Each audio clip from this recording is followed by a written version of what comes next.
Bismillahirrahmanirrahim. Assalamualaikum warahmatullahi wabarakatuh. Pada kesempatan kali ini, kami dari semester 3 diberi tugas oleh muhadir kami, Ustadz Farhi Asna LC, pada matkul usul fikih, yang mana di sini kami akan sedikit mereview atau membahas materi yang telah beliau sampaikan di dalam kelas. Dan di sini kami akan membawakan materi yang berjudul amar. Nah, di sini sebelum kami menjelaskan apa itu amar, apa aja yang ada di dalam amar, perkenalkan kami untuk memperkenalkan diri kami masing-masing. Perkenalkan, nama saya Ana Sofiani dengan NIM 104220035. Selanjutnya, nama saya Siti Aisyah dengan NIM 104220016. Dan selanjutnya, nama saya Manihah dengan nomor NIM 104220013. Oke, kami sudah memperkenalkan diri. Jadi langsung saja kami akan membahas materi mengenai amar dan apa saja yang akan dibahas di amar tersebut. Cekidot. Kemudian di sini saya akan menjelaskan tentang definisi amar. Wal amru istida'a'ul fi'li bil qawli mimman huwa dunahu ala sabilil wujubi. Bahwasannya amar ialah tuntutan dilakukannya sebuah perbuatan dari seorang atasan ke bawahan. Itu disebut dengan amar. Contohnya seperti perintah dari Allah kepada hambanya, kemudian perintah seorang guru kepada muridnya.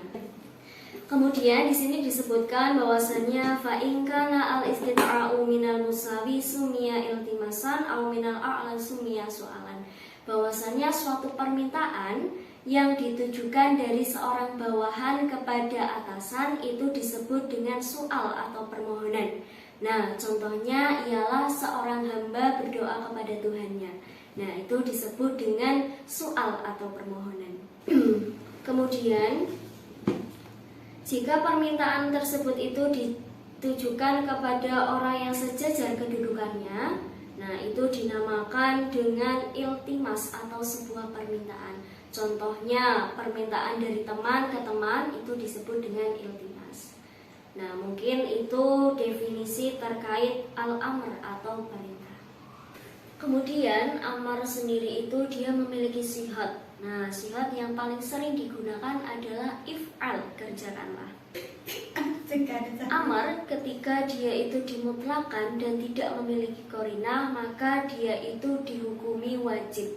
Nah, contohnya seperti lafaz wa aqimus shalah. Nah, aqimu di situ dia tidak menunjukkan ke dalam makna sunnah, maka di situ dia langsung dimaknai sebagai wajib. Nah, tapi kalau ada amar yang memiliki qarinah, maka dia itu dihukumi sunnah atau ibahah.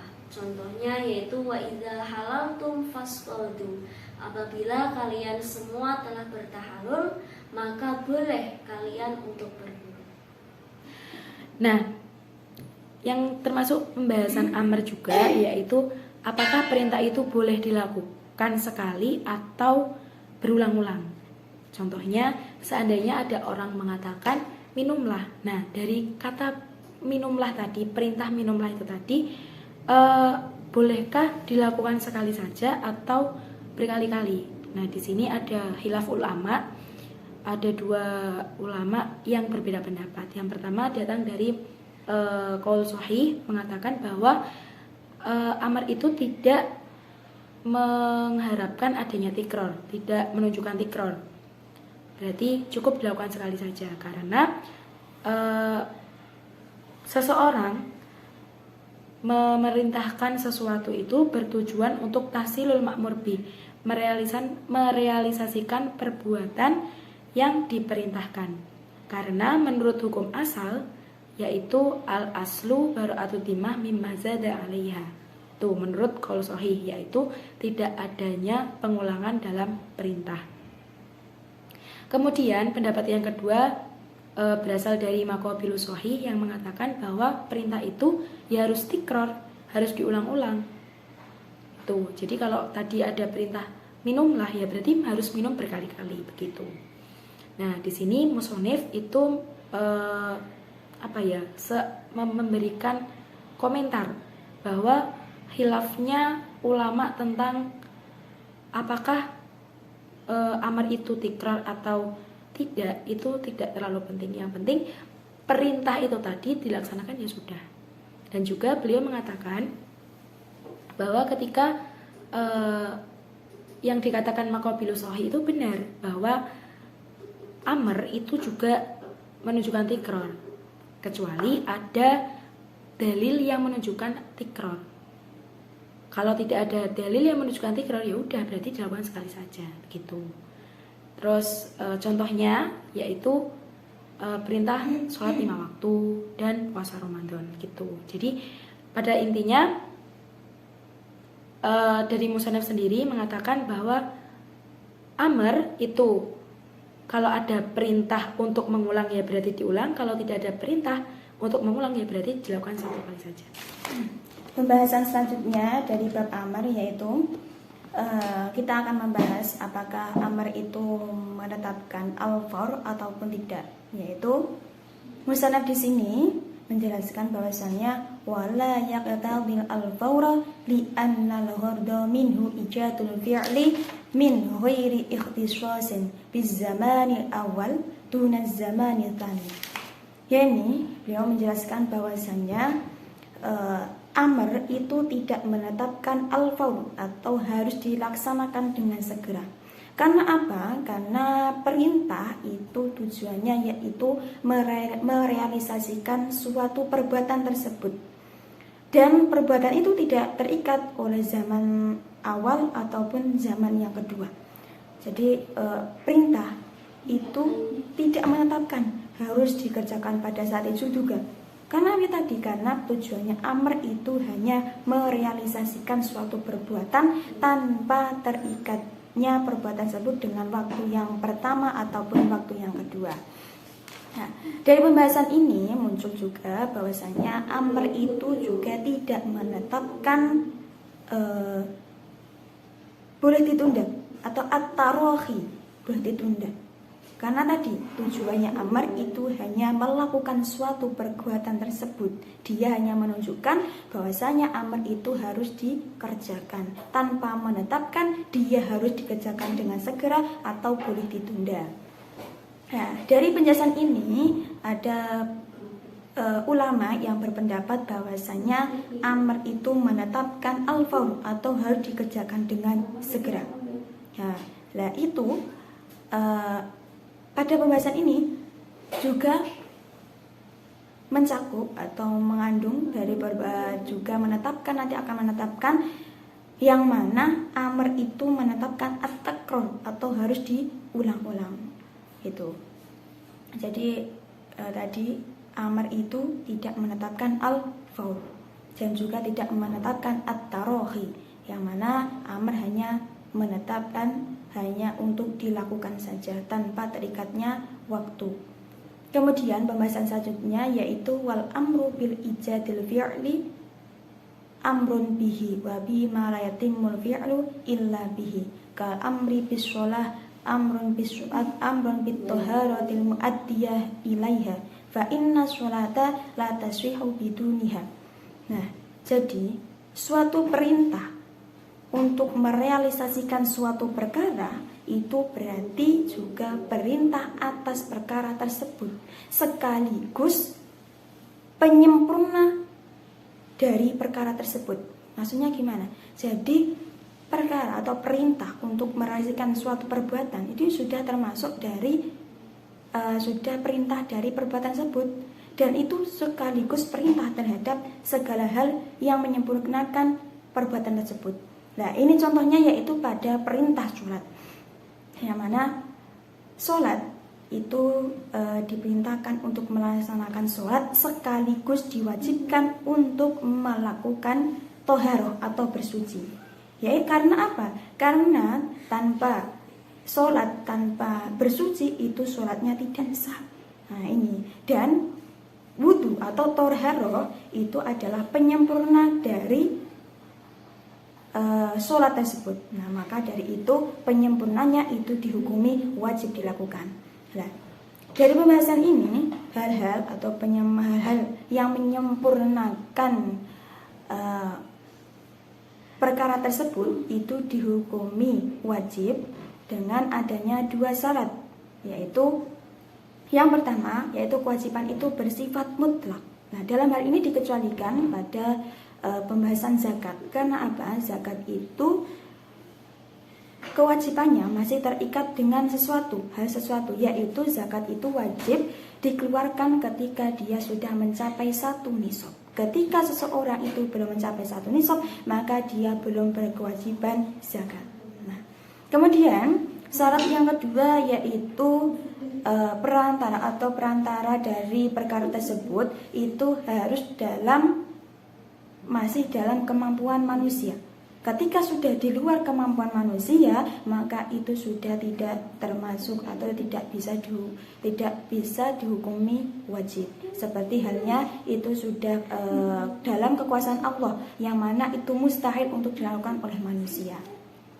Di sini musannif jelaskan wa idza fa'ala bil bina'i lil maf'ul ay al ma'muru bihi yakhruju al ma'muru an uhdati ay uhdatil amri. Maksudnya yaitu ketika suatu perkara atau perbuatan yang diperintahkan itu sudah dilakukan, maka orang yang diperintahkan untuk melakukan perbuatan itu sudah dinyatakan lepas dari tuntutan tersebut. Nah, dan orang tersebut itu dikategorikan sebagai al-ijza atau mencukupi. Jadi maksudnya adalah seseorang ketika sudah melakukan suatu perbuatan, maka dia itu dinyatakan sudah lepas dari tuntutan tersebut, dan dia juga sudah dikategorikan al-ijza, yaitu mencukupi untuk lepas dari tuntutan tersebut. Karena apa? Ketika amar itu mengikat pada perbuatan atau perintah, maka dia itu amar itu sama halnya menuntut sesuatu perbuatan yang mana sudah dilaksanakan atau suatu hasil yang sudah dilaksanakan. Nah, tadi kan kita sudah membahas apa itu definisi amar, siwat-siwatnya amar, dan juga poin-poin yang masuk dalam amar. Tadi ada apakah amar itu boleh diulang atau tidak, dan juga bisa langsung dilakukan atau ditunda. Nah, sekarang kita akan membahas siapa sih yang terkena khitab amar ini. Nah, jadi yang terkena khitab amar itu adalah seluruh orang mukmin. Tetapi ada pengecualian, yaitu ini pengecualiannya dijelaskan oleh musannaf, yaitu dan ini alladzi yadkhulu fil amri wan nahi wa ma la yadkhulu hadhi turjamatu yadkhulu fi khitabillahi ta'ala al mu'min. Wa sayati al-kalam fil kuffar was-sahi was-syai wal majnun ghairi tahilina fil khitabi lintifa'it taklifi anhum. Nah, jadi di sini yang terkena khitabnya Allah yaitu seluruh orang-orang mukmin. Dan yang siapa yang tidak masuk dalam khitabnya Allah, ya ini ada 4 orang, yaitu yang pertama orang kafir, yang kedua as-sahi, yaitu orang yang tidak mengetahui. Di sini itu diantara yaitu orang yang lupa dan orang yang tidur.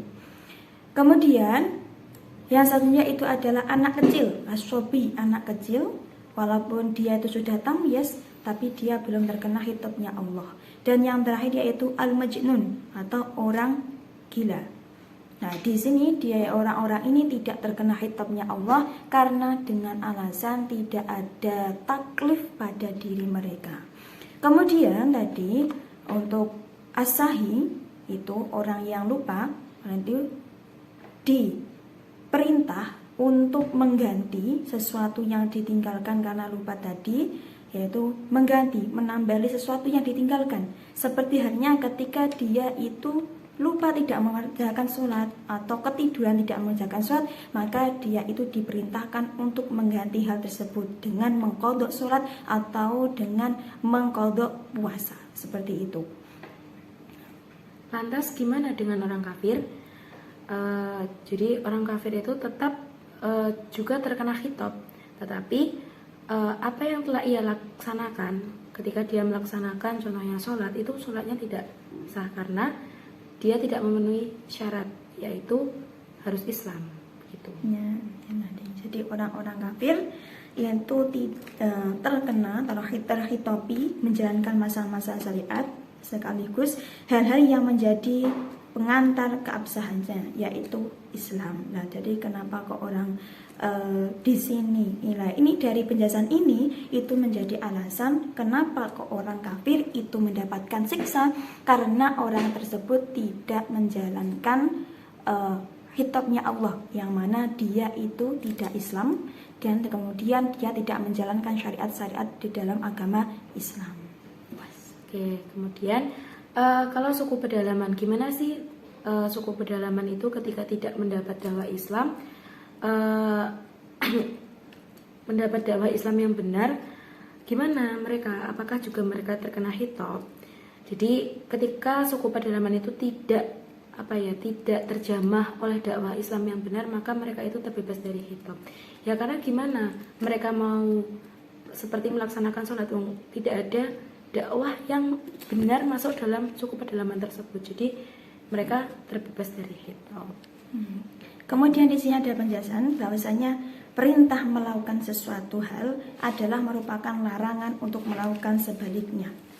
Nah, contohnya apa? Ketika seseorang itu disuruh untuk diam, maka seseorang itu kebalikannya, dia maka tidak boleh berbicara.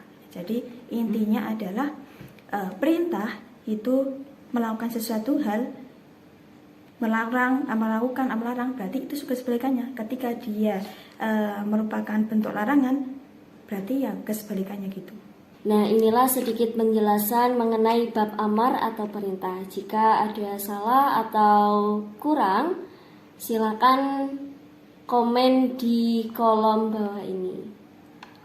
Jangan lupa like. Oke, dan subscribe. Oke, see you. Sekian dari kami, kurang lebihnya mohon maaf.